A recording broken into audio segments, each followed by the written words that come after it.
Hello everyone, कैसे हैं आप सभी लोग का एक बार फिर आपके अपने चैनल में स्वागत बंधन है। दोस्तों, आप लोगों को पता है कि पीईबी या ईएसबी द्वारा है ना अभी एक नोटिफिकेशन जारी कर दिया और उन्होंने अपना सिलेबस बदल दिया है। दोस्तों, जो 12th लेवल का सिलेबस था जिसको हमें डीप में ज़्यादा पढ़ना पड़ रहा था, वो सिलेबस चेंज हो गया। दोस्तों, चाहे वो साइंस, सोशल साइंस है ना, मैथ्स हो, सिर्फ इंग्लिश और हिंदी आपको 12th लेवल की आने वाली है, बाकी नहीं आने। तो ये दोस्तों, ये मैंने डिज़ाइन किया है। ये साइंस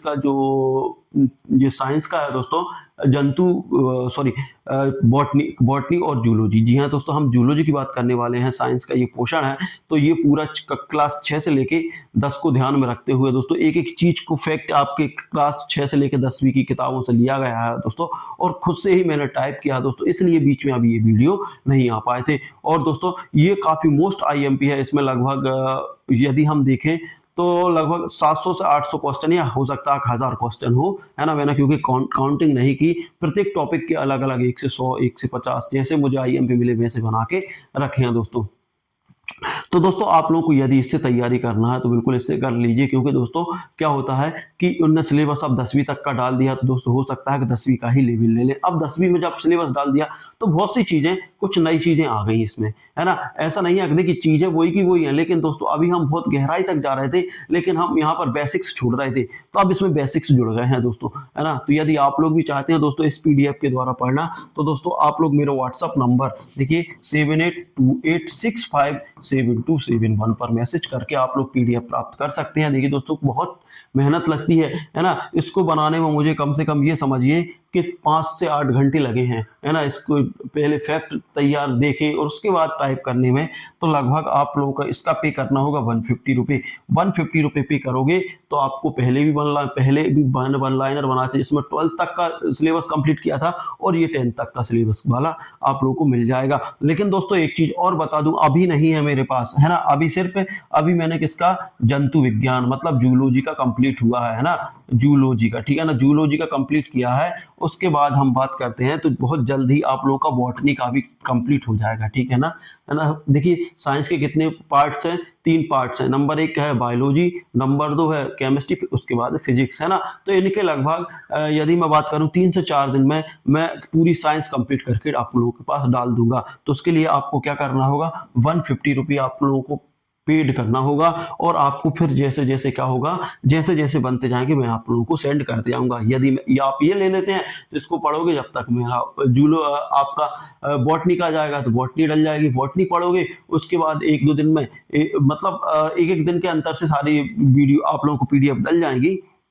बॉटनी पढ़ने के बाद आप लोगों को फिर उसके बाद डल जाएगा केमिस्ट्री, डल जाएगा केमिस्ट्री के बाद फिजिक्स, कैसे करके मैं 3 दिन में आप लोगों को पूरी साइंस कंप्लीट करा दूंगा। और साइंस के पूरे पीडीएफ जो कक्षा 6 से लेके 10th तक के एनसीईआरटी की बुकों में है, वो मैं यहाँ पे कंप्लीट कर दूंगा। तो दोस्तों, ये इस तरीके से आप लोग इसको बड़े इजीली तरीके से खरीद सकते हैं, है ना। और देखिए दोस्तों, यहाँ पर ये है हमारा क्या बोलते हैं, जंतु जगत, है ना। तो देखिए, जो पहला हमारा वीडियो है इसमें जंतु जगत के बारे में हम विस्तार से चर्चा करेंगे। थोड़ा सा मैंने इसमें पादप जगत भी लिया है, क्योंकि पादप जगत स्टार्टिंग मिल गया था।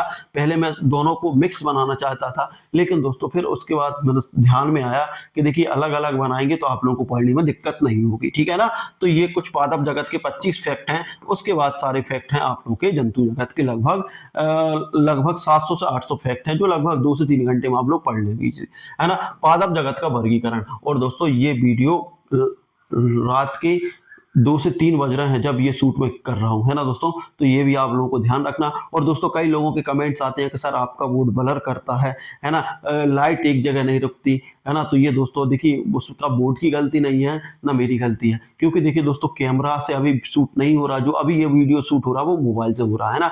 तो मोबाइल से शूट करने में दिक्कत आती है ना। आप लोगों का साथ बना रहा तो बहुत जल्द कैमरा भी आ जाएगा, लेकिन आप लोग सपोर्ट करेंगे तभी, है ना दोस्तों।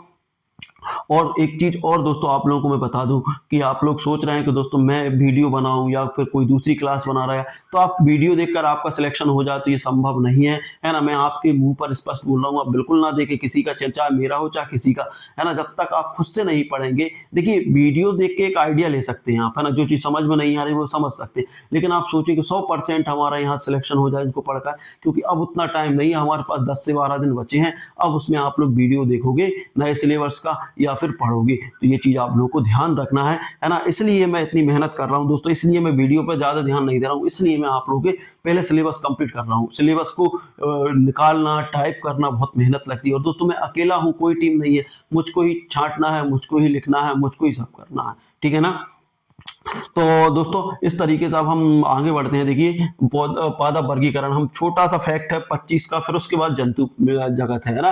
पौधों का वर्गीकरण सबसे पहले अरस्तु ने किया था, ठीक है ना दोस्तों। पौधों को आधुनिक वर्गीकरण में 5 जगतों में बांटा गया है, ठीक है ना, आप समझ ही गए होंगे, है ना।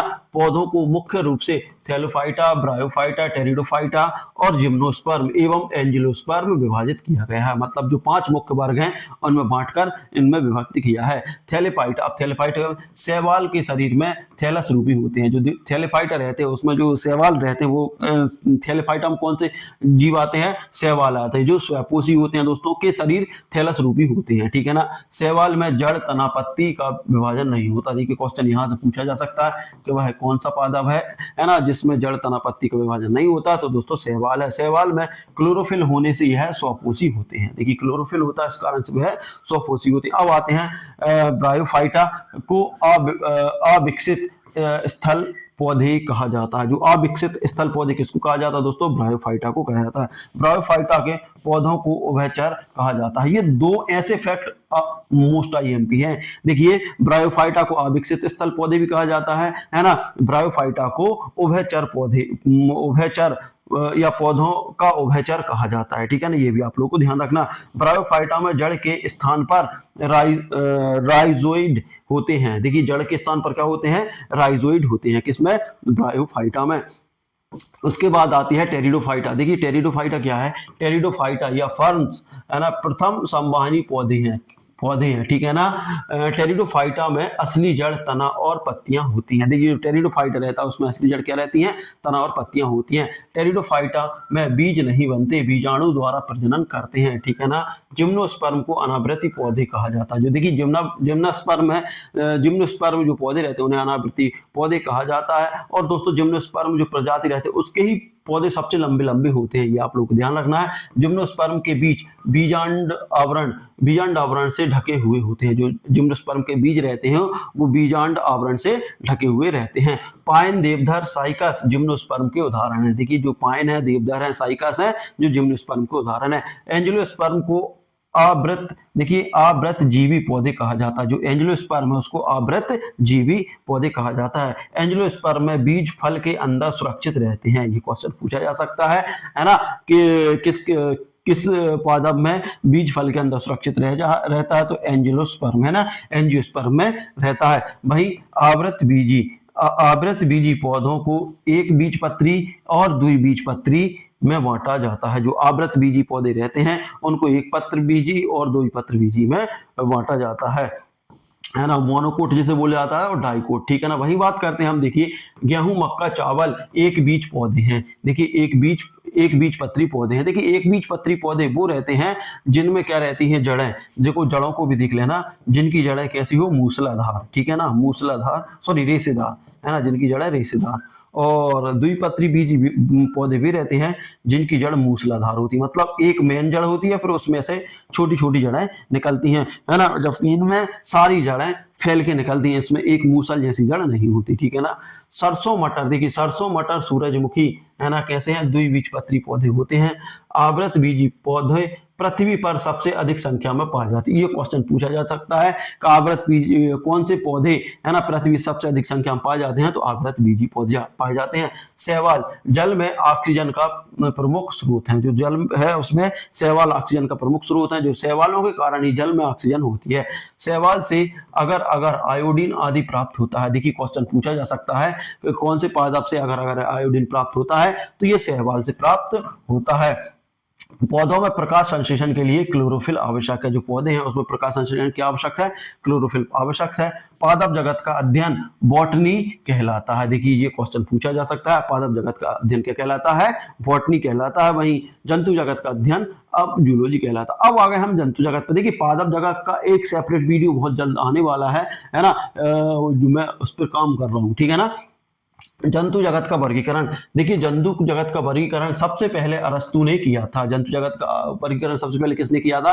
अरस्तु ने किया था। आधुनिक वर्गीकरण का आधार कैलोलस और लीनियस ने रखा है। जो आधुनिक वर्गीकरण का आधार है वो कैलोलस और लीनियस ने रखा था। जीवों को दो प्रमुख जगतों में बांटा गया है, पादप और जंतु जगत। देखिए जीवों को कितने वर्गों में बांटा गया है? दो प्रमुख, एक पादप जगत, एक जंतु जगत। जंतु जगत को अकशेरुकी और कशेरुकी में बांटा गया है। जो क्या है जंतु जगत है वो अकशेरुकी और कशेरुकी मतलब दो भागों में बांटा गया है। स्पंज को छिद्रधारी जंतु कहा जाता है। जो स्पंज रहता है उसको छिद्रधारी, है ना, मतलब छेद वाला क्या कहा जाता है? जंतु कहा जाता है। स्पंज में वास्तविक ऊतक नहीं होते। जो स्पंज रहता है उसमें वास्तविक ऊतक नहीं रहते।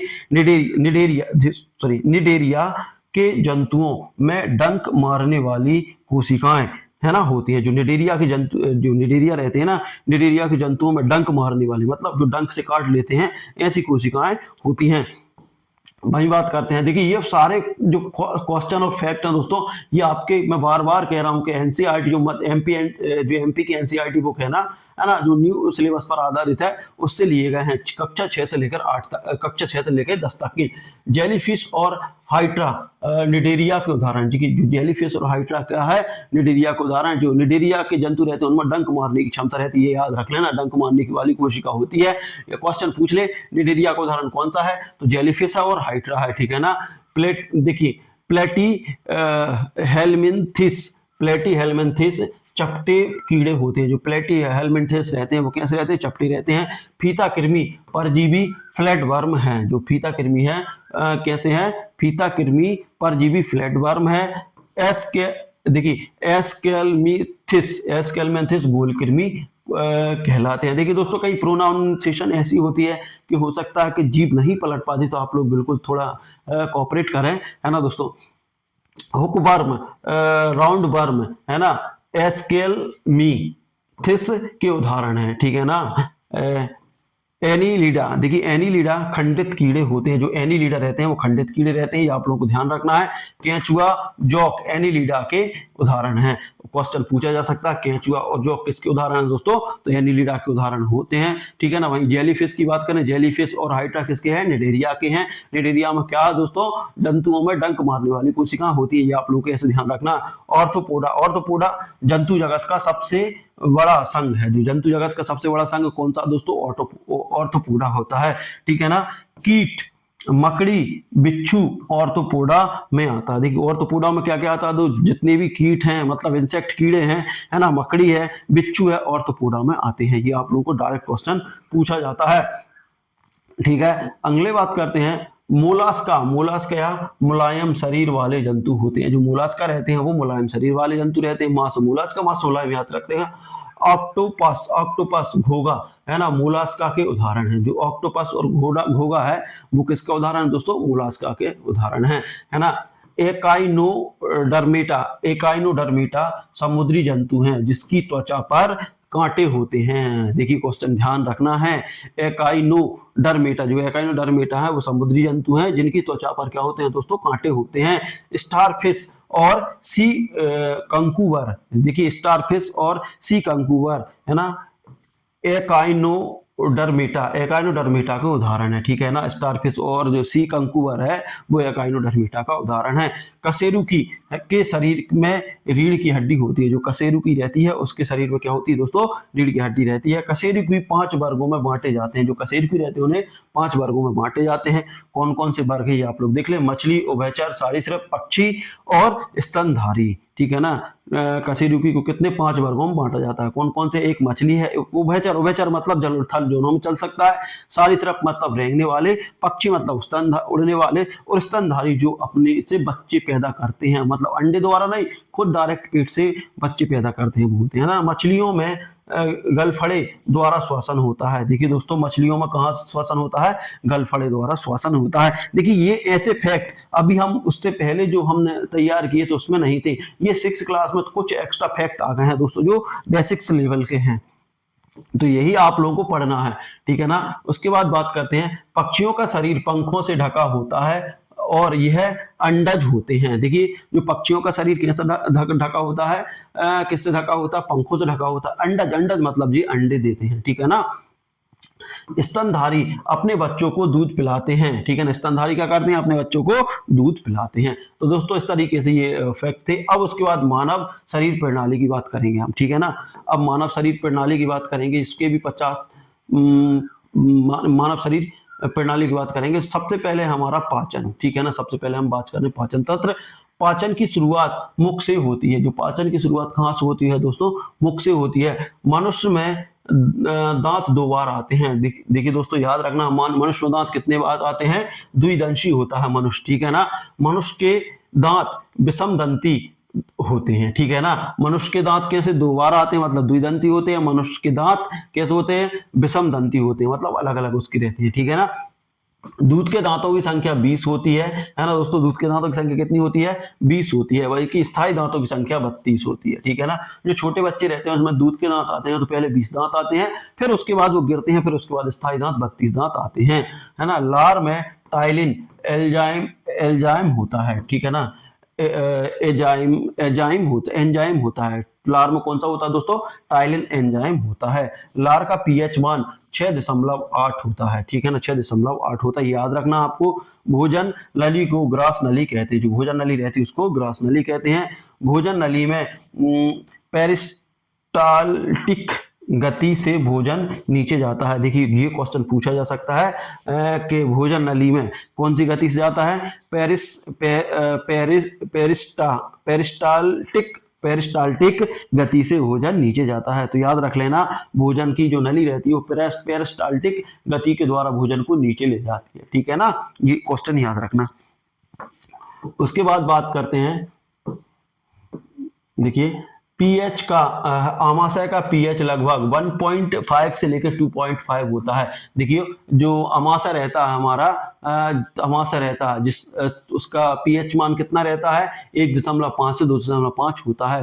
पेट में HCl रस बैक्टीरिया को नष्ट कर देता है। जो HCl रहता है ना, ऐसे HCl रहता है, हाइड्रोक्लोरिक अम्ल रहता है, वो क्या कर देता है दोस्तों, बैक्टीरिया को नष्ट कर देता है। पेप्सिन प्रोटीन को पेप्टाइन में तोड़ता है। जो पेप्सिन रहता है वो प्रोटीन को किस में तोड़ता है दोस्तों, पेप्टाइन में तोड़ता है। ये आप लोग को याद रखना, पास है पेप्सिन, पास है प्रोटीन और फिर बन जाता है पेप्टाइन, ठीक है ना।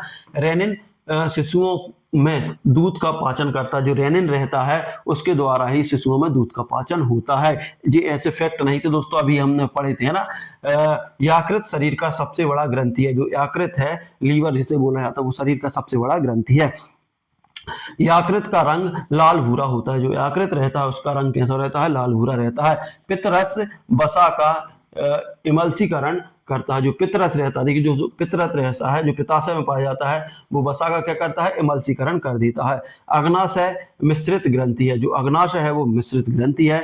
अग्नाशय में इंसुलिन हार्मोन स्रावित होता है। जो अग्नाशय रहता है उससे कौन सा, इंसुलिन, है ना दोस्तों, इंसुलिन। अग्नाशय देखिए अग्नि में जब जलेगा तो इंसुलिन स्रावित होगी, है ना। अगला ये प्रोटीन, पेप्टिन और ये सारी चीजें भी क्या हो जाती है दोस्तों, ये वहां पर जाके क्या हो जाती हैं, इनका पाचन हो जाता है, ठीक है ना। ये भी ध्यान रख लें। इंसुलिन हार्मोन स्रावित होता है, ठीक है ना। छोटी आंत लगभग 6 मीटर लंबी होती है। जो छोटी आंत रहती है वो वास्तविकता में सबसे बड़ी आंत रहती है ना। जो बड़ी आंत रहती है वो छोटी रहती है, ठीक है ना। तो छोटी आंत की लंबाई कितनी है, 6 मीटर, लगभग 6 मीटर की बात करें। यदि हम फीट की बात करें तो लगभग 21-22 फीट के लगभग होती है, ठीक है ना। तो छोटी आंत लगभग कितने, 6 मीटर होती है, ठीक है ना। अब छोटी आंत में बिली द्वारा अवशोषण होता है। जो बिली रहता है उसके द्वारा छोटी आंत में अवशोषण होता है। उसके बाद बात करते हैं, देखिए बड़ी आंत में जल का पुनः अवशोषण होता है। देखिए जो बड़ी आंत रहती है उसमें जल का पुनः अवशोषण होता है। आंत की ग्रंथियों से एंटोराकाइनिक निकलता है। एंटोराकाइनिक निकलता है। जो आंत रहता है, आंत की ग्रंथियों से क्या निकलता है दोस्तों, एंटेरोकाइनिक निकलता है, ठीक है ना। मल का निर्माण बड़ी आंत में होता है। ये क्वेश्चन ध्यान रखना है कि मल का निर्माण कहाँ होता है, तो बड़ी आंत में होता है। छोटी आंत में पाचन का काम होता है, जबकि बड़ी आंत में मल का काम, मल निकलता है, ठीक है ना। पाचन के बाद ऊर्जा एटीपी के रूप में संग्रहित होती है। देखिए पाचन के बाद क्या होती है, ऊर्जा एटीपी के रूप में क्या हो जाती है, संग्रहित हो जाती है। उसके बाद बात करते हैं, देखिए अधपचा भोजन बाहर निकालने के लिए क्रिया को मल त्याग है ना। जो देखिए जो दोस्तों क्या रहता है, अधपचा जो भोजन रहता है, मतलब जो बिना कम पचा रहता है, अधपचा भोजन बाहर निकालने की क्रिया को मल त्याग कहते हैं। क्या कहते हैं दोस्तों? मल त्याग कहते हैं। उसके बाद बात करते हैं श्वसन, है ना। तो श्वसन की प्रक्रिया नासिका से शुरू होती है। जो श्वसन रहता है दोस्तों, उसकी क्रिया कहाँ शुरू हो जाती है? नासिका, मतलब हमारी नाक से शुरू हो जाती है। उसके बाद वायु शुद्धिकरण नासिका में होता है। जो वायु का शुद्धिकरण होता है वो दोस्तों कहाँ होता है? नासिका में होता है। नासिका गुहा बालों और श्लेष्मा से ढकी होती है। देखिए जो नासिका गुहा रहती है वो बालों और श्लेष्मा, है ना, इस श्लेष्मा से ढकी होती है। श्वसन नली को ट्रैकिया कहते हैं। जो श्वसन नली रहती है उसको क्या बोलते हैं दोस्तों? ट्रैकिया कहते हैं। आप लोगों को ध्यान रखना है। ट्रैकिया उपस्थितियों से बनी होती है। उपस्थियों से बनी होती है। जो ट्रैकिया रहती है वो उपस्थियों से बनी होती है। ट्रैकिया से दो ब्रांक्स निकलते हैं। जो उपस्थिति ट्रैकिया से कैसे कितने निकलते हैं? ब्रांक्स निकलते हैं। ट्रैकिया से दो ब्रांक्स निकलते हैं, ठीक है ना। उसके बाद बात करते हैं फेफड़ों में गैसों का आदान प्रदान अलिवियोली से होता है। जो अलिवियोली से, देखिए फेफड़ों में गैसों का आदान प्रदान किससे होता है? अलिवियोली से होता है। ये क्वेश्चन पूछा जा सकता है आप लोगों के लिए, है ना। फेफड़ों में लगभग 30 करोड़ एल्वियोली होते हैं। जो फेफड़े रहते हैं उसमें कितने होते हैं दोस्तों? 30 करोड़ एल्वियोली होते हैं। देखिए फेफड़ों में गैसों का आदान प्रदान किससे होता है? एल्वियोली से होता है ना। फेफड़ों में लगभग 30 करोड़ एल्वियोली होते हैं। एल्वियोली की कुल सतह क्षेत्रफल लगभग 700 मीटर स्क्वायर होती है। 700 metre square, sorry 70 metre square होती है। हीमोग्लोबिन O2 को बांध लेता है। जो रहता है हीमोग्लोबिन रहता है O2 मतलब ऑक्सीजन को बांध लेता है दोस्तों, है ना। हीमोग्लोबिन किसको? ऑक्सीजन को बांध लेता है। प्रत्येक 100 ml रक्त में 15 ग्राम हीमोग्लोबिन होता है। ये क्वेश्चन है दोस्तों, प्रत्येक, ये क्वेश्चन पहले नहीं थे, ये क्वेश्चन नए आ गए हैं। प्रत्येक 100 ml रक्त में, है ना, 15 ग्राम हीमोग्लोबिन होता है ना। तो 100 में 15 होता है, ये आप लोग को ध्यान रखना। श्वसन की गति बच्चों में अधिक होती है। देखिए जो श्वसन रहता है, श्वसन क्रिया करते हैं, वो होता है किसमें?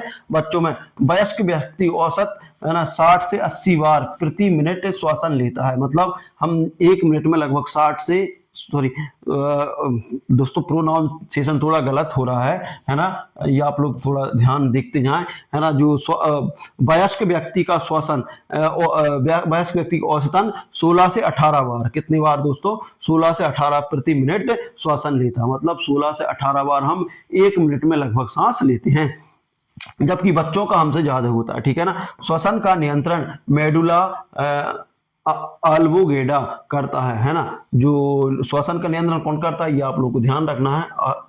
मेडुला ऑब्लिंगेटा करता है, ठीक है ना। श्वसन 2 प्रकार का होता है। नंबर 1 होता है एरोबिक और एनारोबिक होता है। देखिए श्वसन कितने प्रकार का होता है? 2 प्रकार का होता है। एक एरोबिक होता है, एक एनारोबिक होता है, ठीक है ना। देखिए एनारोबिक श्वसन माइटोकॉन्ड्रिया में होता है। जो एनारोबिक श्वसन रहता है माइटोकॉन्ड्रिया में होता है। देखिए क्वेश्चन पूछा जा सकता है कि कौन सा श्वसन माइटोकॉन्ड्रिया में होता है, एरोबिक या एनारोबिक, है ना। तो एरोबिक, जो एरोबिक है जो पहला वाला है वो माइटोकॉन्ड्रिया में होता है। एनारोबिक श्वसन साइटोप्लाज्मा में होता है। देखिए दोस्तों एनारोबिक कहाँ होता है? एनारोबिक होता है साइटोप्लाज्मा में, है ना। एरोबिक होता है माइटोकॉन्ड्रिया में, ध्यान रख लेना। ग्लूकोज के पूर्ण ऑक्सीकरण से 38 एटीपी बनते हैं। कितने बनते हैं दोस्तों? ग्लूकोज का जब पूर्ण ऑक्सीकरण हो जाता है तो 38 एटीपी बनते हैं। मछलियों में श्वसन गलफड़ों द्वारा होता है, ये आप लोग को ध्यान रखना है। मछलियों में श्वसन, या फिर मछली अपनी सांस गलफड़ों द्वारा लेती हैं। कीटों में श्वसन ट्रैकियल तंत्र द्वारा होता है। जो ट्रैकियल तंत्र रहता है कीटों में, उसके द्वारा कीड़ों में श्वसन होता है ना। मेंढक त्वचा द्वारा भी श्वसन करते हैं। देखिए मेंढक जो स्थल जलचर स्थल इसलिए कहा जाता है क्योंकि वे त्वचा द्वारा भी कर सकते हैं और फेफड़ों द्वारा भी कर सकते हैं उसके, ठीक है ना। मानव श्वसन द्विगुणी है। देखिए जो मानव का श्वसन है द्विगुणी है, वाह एवं आंतरिक श्वसन, ठीक है ना। जो मानव का श्वसन है दो गुणी है, एक बाह्य होता है, एक आंतरिक श्वसन होता है। कार्बन डाइऑक्साइड का परिवहन मुख्यतः बाइकार्बोनेट आयन के रूप में होता है, ठीक है ना। जो कार्बन डाइऑक्साइड रहता है CO2, उसका परिवहन मुख्यतः किसके, बाइकार्बोनेट आयन के रूप में होता है, आप लोग को ध्यान रखना है। रक्त में O2 का आंशिक दाब 95 mmHg होता है। जो रक्त का दाब रहता है, रक्त का दाब जो है ना, अधिक दाब कितना होता है, 95 mmGh होता है। अब दोस्तों हम आए हमारा उत्सर्जन। देखिए एक एक टॉपिक के लगभग 40 से 50 फैक्ट लिए हैं मैंने, है ना। मनुष्य के पास 2 वृक्क होते हैं। देखिए दोस्तों अब हम उत्सर्जित तंत्र पे आ गए दोस्तों, है ना। उत्सर्जित तंत्र, तो मनुष्य के पास कितने वृक्क होते हैं, 2 वृक्क होते हैं। वृक्क का आकार राजमा जैसा, जो राजमा रहता है राजमा जैसा ऐसा होता है दोस्तों, इस तरीके का होता है वृक्क का आकार, ठीक है ना। राजमा का आप लोगों ने बीज देखा हो तो इस तरीके का हमारे पास 2 वृक्क रहते हैं इस तरीके की, ठीक है ना। राजमा जैसा होता है, ठीक है ना। वृक्क का आकार जिसे हम बोलते हैं दोस्तों क्या, किडनी, क्या बोलते हैं, किडनी, ठीक है ना, किडनी बोला जाता है। वृक्क का आकार राजमा जैसा होता है। पूछा जा सकता है कि वृक्क का आकार किस तरीके का होता है, किडनी का आकार तो राजमा जैसा होता है। वृक्क उदर गुहा की पीठ की ओर स्थिर होता है। जो उदर गुहा रहता है उसकी पीठ की ओर, है ना, बाहर का गुहा मतलब हमारे इधर। देखिए दोस्तों ये हमारी बॉडी है तो यहाँ नहीं, यहाँ लगी रहती है, यहाँ मतलब पीठ के बगल में, यहाँ, ठीक है ना। तो वृक्क का संरचनात्मक कार्यात्मक इकाई नेफ्रॉन है। देखिए दोस्तों जो संरचनात्मक और कार्यात्मक इकाई क्या है, नेफ्रॉन है। ये क्वेश्चन डायरेक्ट पूछा जाता है ना। प्रत्येक वृक्क में लगभग 10 लाख नेफ्रॉन होते हैं। ये क्वेश्चन भी पूछा जा सकता है कि प्रत्येक किडनी में या फिर वृक्क में कितने नेफ्रॉन होते हैं, 10 लाख होते हैं, क्योंकि इनके द्वारा ही क्या होता है दोस्तों, जो हमारा जो ब्लड रहता है उसका शुद्धिकरण होता है, ठीक है ना, नेफ्रॉन के द्वारा। नेफ्रॉन का मुख्य भाग क्या लिखा दोस्तों, ग्लोमेरुलस होता है, ग्लोमेरुलस, है ना। जो अपना क्या रहता है दोस्तों, नेफ्रॉन रहता है, उसका मुख्य भाग कैसा रहता है, ग्लोमेरुलस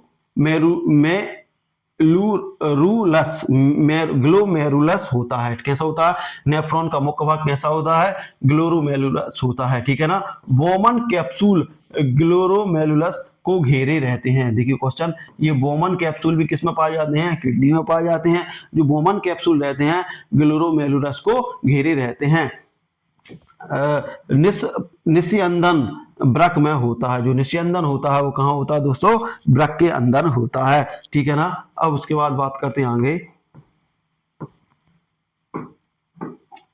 मूत्र निर्माण 3 चरणों में होता है। देखिए जो मूत्र का निर्माण रहता है जिसे यूरिन बोला जाता है ना, निस्यंदन, पुनः अपशोषण और उसके बाद श्रावण, ठीक है ना। तो मूत्र का निर्माण कितने चरणों में होता है, 3 चरणों में। सबसे पहले होगा उसका निस्यंदन होगा, फिर पुनः अपशोषण होगा, फिर उसके बाद श्रावण होगा। मनुष्य में प्रतिदिन 1.5 लीटर मूत्र निकलता है। देखिए जो मनुष्य रहता है उससे लगभग कितने लीटर, 1.5 लीटर मूत्र निकलता है, ठीक है ना।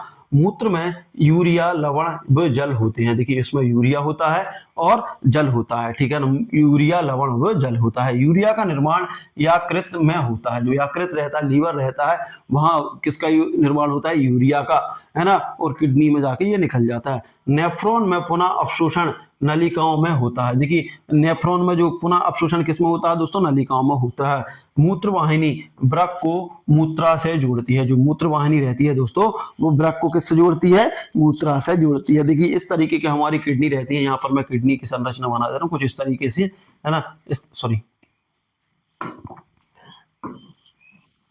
देखिए यहाँ पे बता दे रहा हूं मैं किडनी कैसी रहती है। देखिए इस तरीके की आपकी किडनी रहती है, ये थोड़ी सी इस तरीके की किडनी रहती है और इस तरीके से इनसे जुड़ी रहती है, ठीक है ना। एक पार्ट यहाँ और एक पार्ट यहाँ, इसका एक यहाँ एक ऐसा जुड़ा रहता है। और यहाँ पर रहता हमारा जो रहता है क्या, मूत्राशय, है ना। क्या रहता है दोस्तों, मूत्राशय। तो यहाँ ये जुड़ी रहती है इससे, और यहाँ से निकल के यहाँ से जो होता है ना, यहाँ से ब्लड का शुद्धिकरण होता है और जो चीज अपशिष्ट बनती है वो यहाँ इकट्ठी हो जाती है, ठीक है ना। आप लोग याद रखना, मूत्राशय में मूत्र को अस्थायी रूप से संग्रहित करता है। देखिए जो मूत्राशय रहता है, मूत्र को कितना अस्थायी रूप से क्या करता है, संग्रह करता है, क्योंकि थोड़ी देर के लिए, उसके बाद जब वो निकाल देता है, ठीक है ना। उसके बाद बात करते हैं आगे, मूत्र मार्ग से मूत्र उत्सर्जित होता है। देखिए जो मूत्र मार्ग रहता है हमारा, उससे मूत्र उत्सर्जित होता है। हमारा मूत्र का पीएच मान लगभग 6 होता है ना। मानव मानव मानव का जो मूत्र रहता है उसका पीएच मान 6 होता है। ये क्वेश्चन डायरेक्ट पूछे जा सकते हैं। ब्रक रक्तचाप नियंत्रण, देखिए ब्रक रक्तचाप नियंत्रण में भी सहायक होता है। जो ब्रक रहता है वो रक्तचाप नियंत्रण में भी सहायक रहता है। एडीएच हार्मोन्स मूत्र के स्राव को नियंत्रित करता है। जो एडीएच हार्मोन्स है वो क्या करता है दोस्तों, मूत्र के स्राव को नियंत्रित करता है। डायबिटीज या इंसिपिडस में अधिक मूत्र बनता है। देखिए जब किसी को डायबिटीज हो जाती है या इंसिपिडस हो जाता है तो उसमें अधिक मूत्र बनता है, मतलब उसको बार बार बाथरूम जाना पड़ता है। डायबिटीज के पेशेंट को अधिक बार बार बाथरूम जाना पड़ता है। पसीना ग्रंथियां भी उत्सर्जन अंग है। देखिए जो पसीना ग्रंथि है वो भी उत्सर्जक अंग है। फेफड़े कार्बन डाइऑक्साइड और जल वाष्प का उत्सर्जन करते हैं। देखिए दोस्तों जो फेफड़े रहते हैं कार्बन डाइऑक्साइड और जल वाष्प का उत्सर्जन करते हैं। त्वचा से पसीना द्वारा यूरिया भी निकलता है। जो देखिए त्वचा रहती है उससे पसीना द्वारा यूरिया निकलता है। उसके बाद बात करते हैं आगे, देखिए उसके बाद आगे करते हैं, यकृत अतिरिक्त अमीनो अम्लों को तोड़कर यूरिया बनाता है। यकृत मतलब जो लीवर रहता है वो अतिरिक्त अमीनो अम्ल रहते हैं, प्रोटीन रहते हैं, पेप्टिन रहते हैं, इनको सबको तोड़कर क्या बनाता है, यूरिया बनाता है। खासतौर पर अमीनो अम्लों को, जो अमीनो अम्ल रहते हैं ना यकृत में, लीवर में, है ना, तो इनको वो क्या कर देता है, तोड़ देता है, और तोड़कर क्या बना देता है दोस्तों, यूरिया बना देता है, ठीक है ना। गुर्दे का प्रत्यारोपण अंतिम अवस्था में उपचार है, ठीक है ना। देखिए गुर्दे का उपचार का आखिरी उपचार क्या है, उसका प्रत्यारोपण किया जाता है, मतलब ट्रांसप्लांट किया जाता है। दूसरे शरीर से किडनी निकालकर जिस जो बीमार है उसके शरीर में डाली जाती है, तो ये प्रत्यारोपण होता है। अब उसके बाद बात क्या, हम परिसंचरण तंत्र। देखिए परिसंचरण तंत्र क्या है, इसको देख लो दोस्तों। परिसंचरण, देखिए हृदय का आकार मुट्ठी के बराबर होता है। देखिए हृदय का आकार किसके बराबर होता है, मुट्ठी के बराबर, जो अपनी मुट्ठी रहती है उसके बराबर होता है। हृदय लगभग 300 ग्राम का होता है। जी क्वेश्चन ध्यान रखना है, हृदय का आकार किसके बराबर है, डायरेक्ट पूछा जा सकता है। मुट्ठी का आकार जैसे किडनी का पूछेगा, है ना। ब्रक किस आकार का होता है दोस्तों, तो राजमा के बीज के जैसा होता है, ठीक है ना। आप लोगों को ध्यान रखना, ब्रक का मुख्य कार्य क्या है दोस्तों, उत्सर्जी पदार्थों को बाहर निकालना, खासतौर पर कौन सा, अमोनिया, है ना, अमोनिया लवण आदि को शरीर से बाहर निकालना, ठीक है ना। और उसके बाद बात करते हैं, देखिए अमोनिया, देखिए क्या क्या काम होता है, अमोनिया होता है ना, अमोनिया लवण होता है, और उसके बाद यूरिया भी बाहर निकालती है, ठीक है ना। हृदय, अब हम बात करते हैं हृदय का आकार मुट्ठी के बराबर होता है। हृदय लगभग 300 ग्राम का होता है। हृदय की धड़कन, देखिए हृदय की धड़कन औसतन 72 बार प्रति मिनट होती है। जो हृदय हमारा धड़कता है ना, कहते हैं ना हमारा दिल धड़क रहा है, तो 72 बार, 1 मिनट में 72 बार लगभग प्रति मिनट होता है। हृदय को पेरिकार्डियम झिल्ली ढकती है। ये क्वेश्चन मोस्ट आईएमपी है, क्वेश्चन पूछा जा सकता है ना, कि जो हृदय रहता है उसको कौन सी झिल्ली ढाके रहती है, तो पेरिकार्डियम झिल्ली ढाके रखती है। हृदय का रक्त पंप करने का कार्य निलय कहलाता है। देखिए जो जब रक्त पंप का कार्य करता है तो उसे निलय कहलाता है ना। हृदय में ऑक्सीजन युक्त रक्त धमनियों द्वारा शरीर में जाता है। देखिए जो हृदय से जो ऑक्सीजन युक्त, मतलब हृदय से जब जाती हैं तो ये ऑक्सीजन युक्त होती है ना। उनमें किस में जाता है, धमनियों द्वारा शरीर में जाता है। वहीं ऑक्सीजन रहित रक्त सिराओं द्वारा वापस आता है। जो ऑक्सीजन रहित, मतलब इनमें ऑक्सीजन नहीं होती, ऐसा रक्त सिराओं द्वारा हृदय की ओर आता है, ठीक है ना, वापस सिराओं द्वारा वापस आता है, ठीक है ना। हृदय की सबसे बड़ी धमनी महाधमनी होती है। देखिए हृदय की सबसे बड़ी धमनी क्या होती है, महाधमनी होती है। और सबसे बड़ी सिरा बेना कावा होती है, ठीक है ना। ये आप लोगों को ध्यान रखना है, हृदय की सबसे बड़ी धमनी महाधमनी होती है ना, और सबसे बड़ी सिरा बेना कावा होती है, ठीक है ना। ये भी याद रखना आप लोगों को कि हृदय पंप करने का कार्य निलय कहलाता है दोस्तों। हृदय से ऑक्सीजन युक्त धमनियों द्वारा शरीर में जाता है, ठीक है ना। जो क्या होता है, हृदय से ऑक्सीजन युक्त रक्त धमनियों द्वारा शरीर से में जाता है, जबकि ऑक्सीजन रहित, मतलब बिना ऑक्सीजन का रक्त सिराओं द्वारा वापस आता है, ठीक है ना। और ये हृदय की सबसे बड़ी धमनी कौन सी कहती है? हृदय की सबसे बड़ी धमनी महाधमनी होती है। जब सबसे बड़ी शिरा कौन सी होती है दोस्ती? वेना कोवा होती है। रक्त का लाल रंग हीमोग्लोबिन के कारण होता है, ये आप लोग याद रखना है। आरबीसी का जीवन काल 120 दिन होता है, ये भी क्वेश्चन याद रखना। जो रेड ब्लड सेल रहते हैं जिन्हें हम हीमोग्लोबिन बोलते हैं ना, जिनके कारण ब्लड का लाल रंग होता है ना, आरबीसी है ना, रेड ब्लड सेल या हीमोग्लोबिन, ठीक है ना, रेड ब्लड सेल, लाल लाल रक्त कणिकाएं है ना, लाल रक्त कणिकाओं का जीवन काल कितना होता है दोस्तों? 120 दिन होता है, ठीक है ना। डब्ल्यूबीसी रोगों से बचाता है। जो व्हाइट ब्लड सेल है इसको बोलता है व्हाइट ब्लड सेल या फिर श्वेत रक्त कणिकाएं, इसको क्या बोलते हैं? श्वेत रक्त कणिकाएं, है ना, कणिकाएं, इसको क्या बोलते हैं दोस्तों? आरबीसी को लाल रक्त कणिकाएं, लाल रक्त कणिकाएं, है ना, कणिकाएं, ठीक है ना। तो ये आप लोग को ध्यान रखना है, ठीक है ना। प्लेटलेट्स रक्त का थक्का जमाते हैं। जो प्लेटलेट्स रहते हैं वो रक्त का थक्का जमाते हैं दोस्तों। रक्तचाप कितना रहता है? 120 से 80 mmHg होता है जो रक्तचाप रहता है ना। कहते हैं ना कि जो ब्लड प्रेशर है ना, बीपी कितने से कितने तक रहना चाहिए? हमारे ब्लड का प्रेशर कितना रहना चाहिए? 120 से 80 होना चाहिए। इससे अधिक है ना, तो दोस्तों क्या होता है? ब्लड प्रेशर बढ़ जाता है, इससे कम है तो न्यून हो जाता है, सामान्य माना जाता है, ठीक है ना। 120 से 80 सामान्य। हृदय का दाहिना भाग अशुद्ध रक्त से संबंधित है। जो दाहिना भाग है, देखिए दोस्तों, हम इस तरीके करें, जो हमारा ये वाला भाग है दाहिना भाग, इसमें अशुद्ध रक्त बहता है, ठीक है ना, जबकि बायां भाग शुद्ध रक्त बोल सकते हैं। देखिए हृदय का बायां भाग शुद्ध रक्त से संबंधित है। जो बायां रहता है वो शुद्ध है और दायां है वो अशुद्ध है। आप लोग याद रख लेना कि जो अपना दायां हाथ है वो अशुद्ध है, क्योंकि हर कुछ दाएं हाथ से हम काम करते हैं तो कीड़े मकोड़े सब किसी को ना किसी को मार देते हैं। इस तरीके से आप याद रख लो कि दाएं हाथ से हम किसी को भी मार देते हैं तो ये अशुद्ध है, जबकि बाएं से हम किसी को नहीं मार पाते, इसलिए शुद्ध है। तो दायां भाग कैसा है? जो देखिए हृदय का दाहिना भाग अशुद्ध है ना, इसमें मतलब अशुद्ध मतलब अशुद्ध रक्त बहता है, जबकि बाएं भाग में शुद्ध रक्त संबंधित है, ठीक है ना। धमनियों की दीवारें मोटी होती है। जो धमनी रहती हैं उसकी दीवारें कैसी होती हैं? मोटी रहती हैं, जबकि सिराओं में वाल्व होते हैं। ये क्वेश्चन पूछा जा सकता है कि वाल्व किसमें पाए जाते हैं? जो सिराएं रहती हैं उसमें वाल्व पाए जाते हैं। धमनियों की दीवारें मोटी होती हैं, है ना। ये 10वीं में है क्वेश्चन, सारे 10वीं से उठाए गए हैं, 9वीं 10वीं से। रक्त का पीएच लगभग 7.4 होता है। देखिए पीएच सबके याद रख लेना। मानव मूत्र का पीएच कितना होता है? 6 होता है, ठीक है ना दोस्तों। कितना होता है? 6.0 होता है। वहीं रक्त की पीएच की बात करें तो रक्त का पीएच कितना होता है? 7.4 होता है, क्योंकि पीएच से एक क्वेश्चन बिल्कुल पूछा जा सकता है, ठीक है ना। अगला है हमारा, रक्त का तरल भाग प्लाज्मा होता है। जो रक्त का तरल भाग वो प्लाज्मा है। रक्त में लगभग 55% प्लाज्मा और 25% कोशिकाएं होती है। जो रक्त रहता है ना उसमें 55% क्या रहता है दोस्तों? प्लाज्मा, है ना। जो मतलब तरल भाग कितना रहता है दोस्तों? 55% और 25% कोशिकाएं होती हैं। तो देखिए रक्त का जो तरल भाग रहता है ना, तरल भाग रहता है वो प्लाज्मा होता है, ये भी ध्यान रख लें आप लोग, है ना।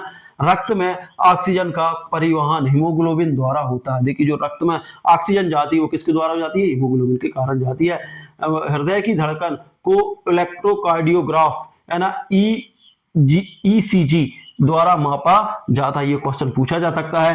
हृदय की धड़कन को किसके द्वारा नापा जाता है? इलेक्ट्रोकार्डियोग्राफ द्वारा नापा जाता है, इलेक्ट्रोकार्डियोग्राम द्वारा नापा जाता है। धड़कन का नियंत्रण ऐसे नोड करता है। क्या करता है? ऐसे नोड करता है। उसके बाद बात करते हैं, देखिए प्रजनन तंत्र, है ना। तो ये देखो वीडियो काफी लंबा हो रहा है दोस्तों, लगभग ये वीडियो आप लोगों का 38 मिनट का हो गया है। हम 40 मिनट का वीडियो रखेंगे, उसके बाद देखते हैं। देखिए अब हम बात करते हैं प्रजनन तंत्र। प्रजनन तंत्र पुरुषों में मुख्यतः प्रजनन अंग वृषण होता है। जो पुरुष का प्रजनन अंग कौन सा हो दोस्तों? वृषण, या जिसको टेस्टिस कहा जाता है ना। वही बात करते हैं, वृषण में शुक्राणु का निर्माण होता है ना। जो वृषण रहता है उसमें किसका निर्माण होता है दोस्तों? शुक्राणु का निर्माण प्रक्रिया इस स्पर्मेटोजेनेसिस कहलाता है। ये आप लोग को ध्यान रखना है। शुक्राणु निर्माण की प्रक्रिया क्या कहलाती है? स्पर्मेटोजेनेसिस कहलाता है, स्पर्मेटोजेनेसिस कहलाता है, ठीक है ना। ये आप लोग याद रख लें, है ना। उसके बाद बात करते हैं आगे। देखिए वृषण टेस्टोस्टेरोन हार्मोन्स का स्रावण करते हैं। महिलाओं में मुख्यतः प्रजनन अंग डिंब वाहिनी या ओवरी होता है। ये आप लोग याद रखना है। मनुष्य का जो मुख्य प्रजनन तंत्र कौन सा है? वृषण है ना, जहां पर हार्मोन क्या होता है दोस्तों? शुक्राणु का निर्माण होता है। वही महिलाओं की बात करते हैं तो मुख्य प्रजनन अंग क्या है? डिंब ग्रंथि है, डिंब ग्रंथि है, डिंब ग्रंथि है, जैसे ओवरी कहते हैं। डिंब ग्रंथियों में अंडाणु बनते हैं, जो डिंब ग्रंथि रहते हैं उनमें अंडाणु बनते हैं। ओवरी में अंडाणु का निर्माण प्रक्रिया है ना ओजेनिसिस, ओ ये मिसप्रिंट है, ओजेनेसिस कहलाता है। ठीक है ना, अंडाणु का निर्माण की प्रक्रिया आप क्या बोलते हैं? ओजेनेसिस। देखिए ओ से ओवरी, ओ से ओजेनेसिस। ठीक है ना, याद रख लें। ठीक है, डिंब ग्रंथि एस्ट्रोजन वे प्रोजेस्टेरोन है ना हार्मोन स्रावित करते हैं। ये आप लोगों को ध्यान रखना है। जो डिंब ग्रंथि है वो एस्ट्रोजन और प्रोजेस्टेरोन हार्मोन्स का स्रावन करती हैं। डिंब वाहिनी है ना में निषेचन होता है, जो डिंब वाहिनी रहती है उसमें निषेचन होता है। अंडाणु और शुक्राणु के संयोग से जाइगोट बनते हैं। देखिए अंडाणु और शुक्राणु का निर्माण कहाँ, अंडाणु और शुक्राणु कहाँ मिलते हैं दोस्तों? डिंब वाहिनी में मिलते हैं। ये आप लोग ध्यान रख लें, है ना। संयोग से जाइगोट बनते हैं अंडाणु। देखिए अंडाणु जब शुक्राणुओं का संयोग हो जाता है तो जाइगोट बनते हैं। भ्रूण का विकास गर्भाशय में होता है। देखिए जो भ्रूण रहता है ना, भ्रूण का विकास कहाँ होता है? गर्भाशय में होता है। गर्भाशय में भ्रूण प्लेसेंटा से जुड़ा होता है। जो गर्भाशय रहता है उसमें भ्रूण किससे जुड़ा रहता है? प्लेसेंटा से जुड़ा रहता है। उसके बाद हम आगे देखते हैं। देखिए प्रसव के समय ऑक्सीटोसिस हार्मोन स्रावित होता है। देखिए जो प्रसव रहता है उसके समय कौन सा हार्मोन स्रावित होता है? ऑक्सीटोसिस हार्मोन स्रावित होता है। मनुष्य के वीर वाहिनी शुक्राणुओं को बाहर ले जाती है। देखिए जो वीर वाहिनी रहती है ना दोस्तों, एक बहुत चिकनी सतह रहती है ना, वो क्या करती है? शुक्राणु को क्या ले जाती है? बाहर ले जाती है। महिलाओं में मासिक धर्म चक्र लगभग 28 दिन का होता है। महिलाओं को मासिक धर्म चक्र कितने दिन का होता है? 28 दिन का होता है। निषेचित अंडाणु का आरोपण गर्भाशय में होता है। जो निषेचित अंडाणु रहता है, मतलब निषेचन के बाद जो अंडाणु होता है ना, का आरोपण कहाँ होता है दोस्तों? गर्भाशय में होता है। मतलब ये अंडाणु कहाँ चला जाता है? गर्भाशय में चला जाता है। भ्रूण को पोषण प्लेसेंटा द्वारा मिलता है। जो भ्रूण रहता है ना, छोटा शिशु रहता है, उसको कहाँ से मिलता है? प्लेसेंटा द्वारा मिलता है। स्तन ग्रंथियों से दूध का स्रावण प्रोलैक्टिन हार्मोन्स द्वारा होता है। देखिए ये मोस्ट आईएमपी है, प्रोलैक्टिन। ठीक है ना, स्तन ग्रंथियों से दूध का स्रावण है ना प्रोलैक्टिन हार्मोन्स द्वारा होता है। ठीक है ना, स्तनधारी अपनी संतान को दूध पिलाते हैं। जो स्तनधारी रहते हैं वो अपनी संतान को दूध पिलाते हैं। मनुष्य यौन प्रजनन द्वारा संतान उत्पन्न करता है। देखिए यौन प्रजनन है ना, मतलब यौन जो रहता है ना, जो आपकी भेजिना रहती है जिसको बोलते हैं, उसके द्वारा ही संतान प्रजनन होता है ना, उसी मार्ग से संतान का प्रजनन होता है। गर्भधारण की अवधि 9 महीने है ना होती है। 9 महीने मतलब लगभग 280 दिन। मनुष्य का गर्भकाल कितना कहा जाता है? 280 दिन के लगभग कहा जाता है। उसके बाद बात करते हैं बच्चों का लिंग निर्धारण बाय गुणसूत्र द्वारा होता है ना। महिला में केवल एक्स गुणसूत्र होते हैं। ये आप लोग ध्यान रख लें कि बच्चे का निर्धारण किस में होता है? बाय गुणसूत्र द्वारा होता है, जबकि महिला में केवल कितना कौन सा एक्स गुणसूत्र होता है। पुरुष में एक्स वाई गुणसूत्र होते हैं, है ना। ये ध्यान रख लें। देखिए क्या होता है, लिंग का निर्धारण कैसे होता है? ये पुरुष है और ये है दोस्तों महिला। ठीक है ना।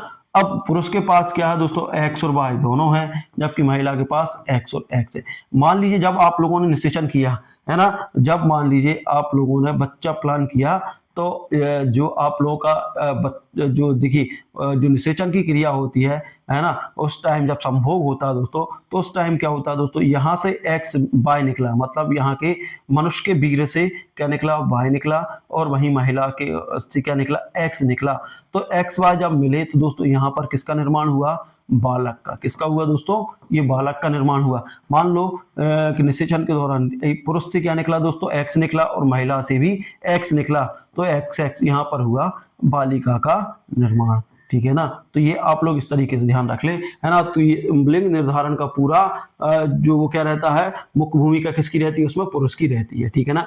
भ्रूण का लिंग गर्भाधान के समय तय होता है। देखिए जो भ्रूण रहता है उसका लिंग जब गर्भाधान होता है उसी समय तय हो जाता है। ठीक है ना। उसके बाद बात करते हैं हम तंत्रिका तंत्र। तंत्रिका तंत्र की बात करते हैं। देखिए तंत्रिका तंत्र, तंत्रिका तंत्र की इकाई न्यूरॉन होती है, ठीक है ना, ये आप लोग ध्यान रख लें। तंत्रिका तंत्र की क्या होगा जी, न्यूरॉन होती है। न्यूरॉन 3 भागों का बना होता है, देखिए किस किस का, कोशिका द्रव्य, डेंड्राइट और अक्षय तंतु, है ना। मस्तिष्क खोपड़ी में सुरक्षित रहता है, जो मस्तिष्क रहता है वो खोपड़ी में सुरक्षित रहता है। मस्तिष्क 3 आवरणों से ढका रहता है ना। मिनिंजिस, ठीक है ना। मनुष्य क्या होता है, 3 आवरणों से ढका रहता है, जिसे मिनिंजिस कहा जाता है, मीनिंजिस कहा जाता है। मस्तिष्क का भार लगभग कितना होता है दोस्तों, 1.4 किलोग्राम, मतलब 1.5 किलो के आसपास होता है। और मनुष्य का हृदय कितना होता है दोस्तों, मुट्ठी भर होता है, याद रख लेना। उसके बाद कहते हैं मस्तिष्क का सबसे बड़ा भाग अग्र मस्तिष्क है, ठीक है ना। सेरिब्लर, सोचने वाला स्मृति का केंद्र है, ठीक है ना।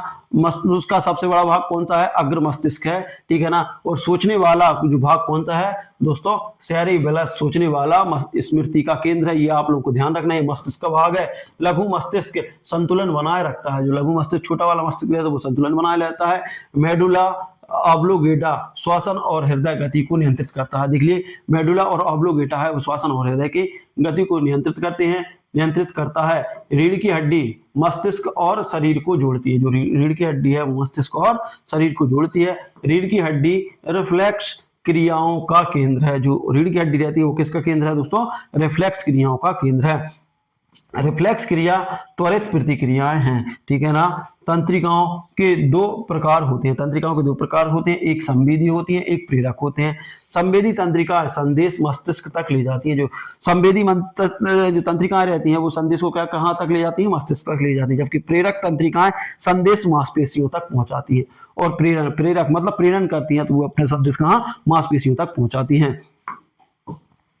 उसके बाद बात करते हैं स्वायत्ता तंत्रिका तंत्र अनैच्छिक क्रियाओं को नियंत्रित करता है। जो स्वायत्ता तंत्रिका रहती है ना, मतलब स्वायत्ता मतलब ऑटोमेटिक बोल सकते हैं इसको, वो अनैच्छिक क्रियाओं को नियंत्रित करती हैं।